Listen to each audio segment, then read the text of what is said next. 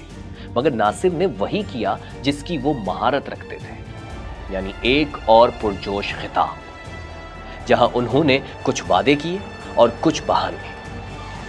वैसे इस जंग में मिस्र की मशहूर गुलकारा उम्मे कुलसूम ने भी फौजी जवानों का खूब लहू करवाया, बिल्कुल मैडम नूरजहां की तरह, जिन पर बनी हमारी ये डॉक्यूमेंट्री आप जरूर देखिएगा। यानी मिस्र और पाकिस्तान में सिर्फ सियासत नहीं और भी कई बातें मुश्तरक हैं। उम्मे कुलसूम सियासी और अस्करी एजेंडा बड़ी खूबसूरती से गुनगुनाती। एक बार उन्होंने इकबाल का शिकवा अरबी में पढ़ा, सामने बैठे जर्नैलों की आंखों से आंसू बहने लगे। मिस्र में उनके गाए नगमे आज भी कौमी तराने की हैसियत रखते हैं। खैर, नासिर की वफात के बाद उनके दस्ते रास्त अनवर उस सादात इख्तिदार में आ गए। थी तो ये भी फौजी हुकूमत, मगर एक रोज फौजी परेड के दौरान चंद नौजवानों ने उन पर फायरिंग करके उन्हें कत्ल कर दिया। सादात हुकूमत खत्म हुई, मगर फौजी आमरीत पूरी शान से चलती रही। सादात के बाद हुस्नी मुबारक की बारी आई। वो भी तमाम उम्र हुकूमत करने का इरादा रखते थे, बल्कि वो तो अपने बेटों को भी तैयार कर रहे थे, और शायद ऐसा हो भी जाता। लेकिन हुस्नी मुबारक और उनके इरादों के दरमियान अरब स्प्रिंग हाइल हो गई। ट्यूनिस की सड़क से शुरू होने वाली तहरीक मिस्र के तहरीर स्क्वायर पर पहुंच गई। एक तरफ अवाम अशरों से जारी डिक्टेटरशिप के खात्मे के लिए जोर लगा रहे थे, तो दूसरी तरफ हुस्नी मुबारक अपनी कुर्सी बचा रहे थे।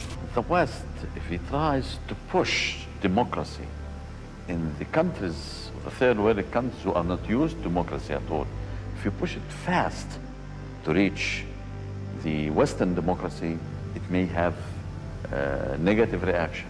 It may turn at the end to dictatorship. तहरीर स्क्वायर का नाम तो आप में से कई लोगों ने सुना ही होगा। बहार अरब की हुकूमत मुखालिफ तहरीक जब मिस्र पहुंची तो उसका मरकज यही तहरीर स्क्वायर था। बस आप इस्लामाबाद का नी चौक समझ लें, जहां आवाम की बड़ी तादाद रोजाना इकट्ठा होकर मुबारक हुकूमत के खात्मे का मुतालबा करती। जवाब में पुलिस अपने रिवायती तरीकों से मुजाहिरीन को मुंतशिर करती। शैलिंग, पथराव, लाठीचार्ज और गिरफ्तारियां रोज का मामूल था। मगर यहां एक इंतहाई दिलचस्प बात देखने में आई। एक तरफ जहां पुलिस और मुजाहिरीन के दरमियान शदीद झड़पें हो रही थीं, तो दूसरी तरफ फौज इस मामले पर खामोश तमाशाई बनी खड़ी थी। कभी तो ये भी होता कि जब पुलिस और मुजाहिरीन में टकराव शिद्दत इख्तियार कर जाता तो दोनों के दरमियान फौजी टैंक आ जाते। फौज का ये रवैया देखकर मुजाहिरीन को भी हौसला हुआ कि वाकई ये हमारी फौज है जो चुप खड़ी रहती है मगर हम पर गोलियां नहीं चलाती। बस फिर क्या था, वो फौज जिंदाबाद के नारे लगाने लगे। मगर उस वक्त उनको ये मालूम नहीं था कि जब वक्त बदलेगा तो यही वर्दी वाले गोली चलाने में भी देर नहीं करेंगे। और यही कुछ आगे चलकर हुआ। तो जनाब हुस्नी मुबारक घर रवाना हो गए। 2012 में मिस्र में नए इंतखाबात का ऐलान हुआ जिसमें अखवानुल मुस्लिमीन के मोहम्मद मुर्सी कामयाब हुए। The results of Egypt's presidential election have just been announced. A huge crowd gathered in Cairo's Tahrir Square to hear the news.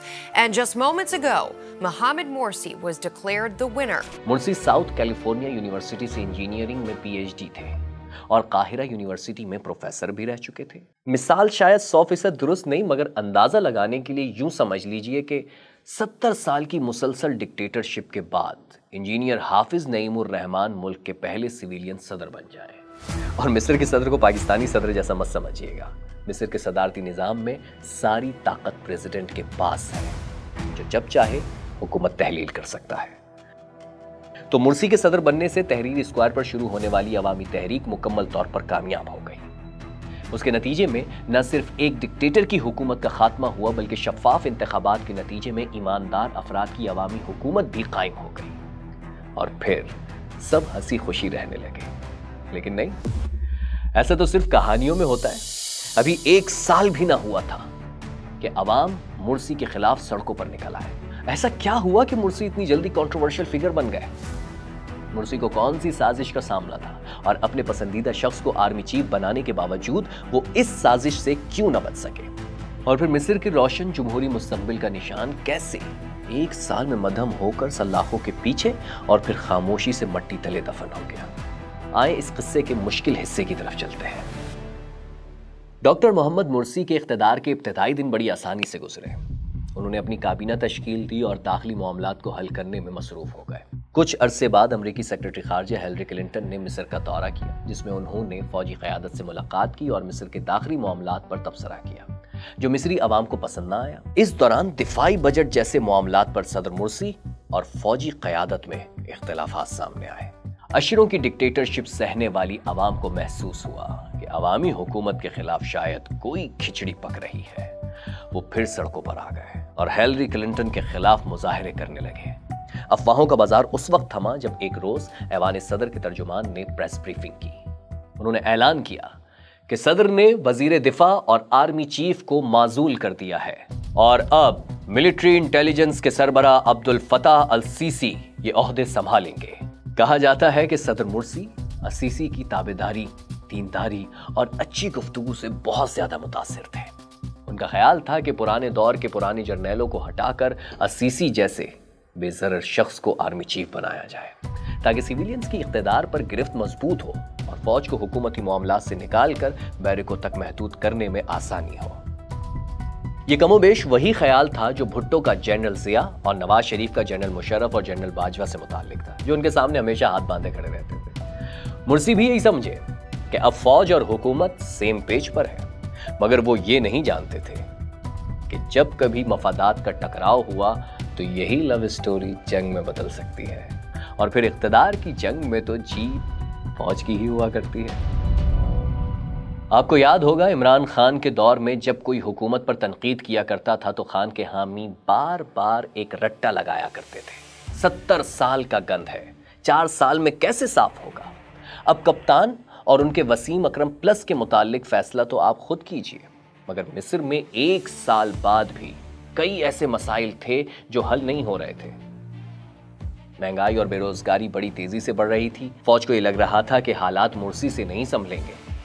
यह अलग बात है कि मुर्सी को हटाने के बाद यही महंगाई, बेरोजगारी और बदअमनी दुगनी से भी ज्यादा हो गई। लेकिन फौज के पास इसका भी हल था।